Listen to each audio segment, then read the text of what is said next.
Welcome back everybody to another cooking video. Today we're going to be cooking up a lot of eggs, and we also got some fresh chorizo, so we're going to see what we can make of this. Alright, let's get right into it. Alright, so our first step is relatively simple. We have 32 eggs. Just going to crack them all.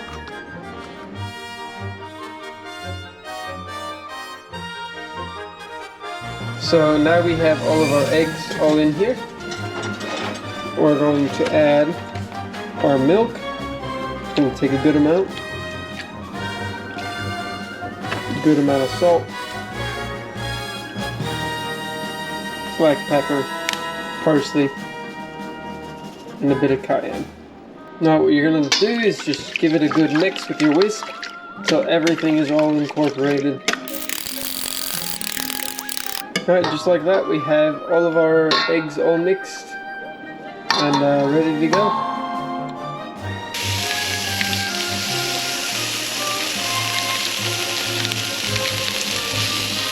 Alright, so next we're going to cook up our chorizo. It takes a little bit to do and it has a lot of fat. We're going to keep the fat content, but when I do take it out of this pan, I am going to try and strain as much of that off because I don't want to eat all of that. But it still tastes really good. Alright, so in the very same pan that we just did the chorizo in, because it's already got all that flavor and fat and grease from the chorizo, we're going to cook our bacon inside of that, which we have cut out. And we're going to speed right past all this, but it's just cooking. If you want to see me do a full video, no editing, let me know in the comments below.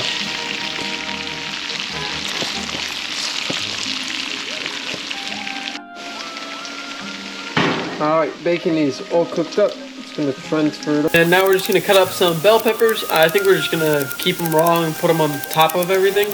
Nice extra crunch on top. We are also going to cut up some potatoes. Keep it nice and simple. They will absorb a lot of extra fat from this dish. Alright, so in all of the bacon grease, we're going to almost fry these potatoes. Also make sure to add some salt. You're going to want to add a lot of seasoning to these potatoes, otherwise they'll be quite bland. And we're just going to quickly saute them in all of this oil. So technically we're frying it. Just like that, potatoes are done. Basically fry them in the bacon oil or grease or fat or whatever you want to call it. We're going to transfer this into a bowl with paper towel. I don't want all that extra grease on my potatoes.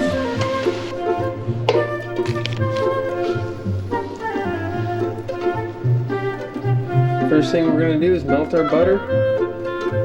I hope this is the biggest pan I have. I hope it's enough to fit all these eggs. Okay, so the reason I did so many eggs is because I cook for myself a week out, just because I don't always feel like cooking when I get home from work, because that's kind of what I've been doing all day already.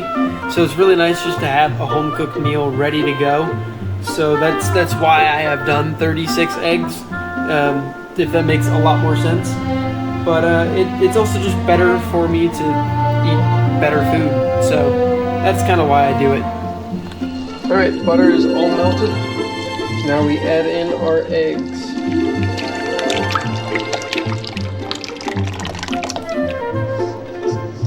And the answer was yes, surprisingly, all of these eggs fit into this pan.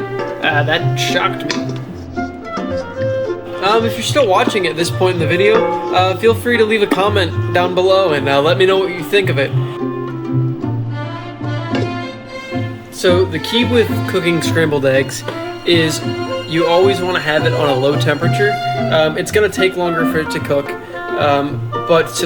especially because I'm reheating them, I want them to be just slightly undercooked, if not perfectly cooked, because they get really gross and all crunchy and they have a crust around them if you overcook them. So I do it nice and slow. I take my time with the eggs. I always move the mixture around so everything is heated evenly. That way everything on the inside is cooked the same as the outside, speed-wise. So I'm not getting parts of it that are further along and cooked more than other parts. It also helps with seasoning. When you season food, in general, you want to wait till the end. You can do it beforehand, but cooking takes water out of whatever you are making. So when you take all the water out, the salt and the spices that you add will amplify, I guess is a good word for it. So you want to hold off on seasoning until the very end, until you can taste it. So at this point you can see the eggs have kind of all clumped together more. That means they're cooking on the bottom of the pan. So as I'm continually stirring, new portions of the egg mixture are beginning to cook. So as long as you just continuously stir it, you'll have these nice and really fluffy eggs. I'm not cooking Gordon Ramsay style eggs. Those are really watery. But I like something in between, especially for what I'm doing here. Not going for an omelet, but just keep stirring it, and the more you stir it, the more it'll come together. Also, I can't believe that this pan worked, that it was big enough to fit all these eggs. I still can't believe that. It's crazy. Okay, so now it's time to plate. Honestly, I don't really care what the plate looks like when I'm cooking for myself. I'm gonna eat the food. But when I'm plating for other people or doing it for a video, it's kind of fun just to see what happens. In retrospect, I would have gone with a ring mold instead of doing what I did here, and stacking it on like layers. It would have looked a lot cleaner, and it would have been just in like this perfect circle. I didn't think about this till I started editing it, but it would be really cool. But it turned out just fine. I am stacking things layer by layer so you can see each definitive layer. This would work really well on a different style of plate, but this is all I've got. And just topping everything off with as a garnish that I'm putting on. Basically, it is what it is, but it doesn't look terrible.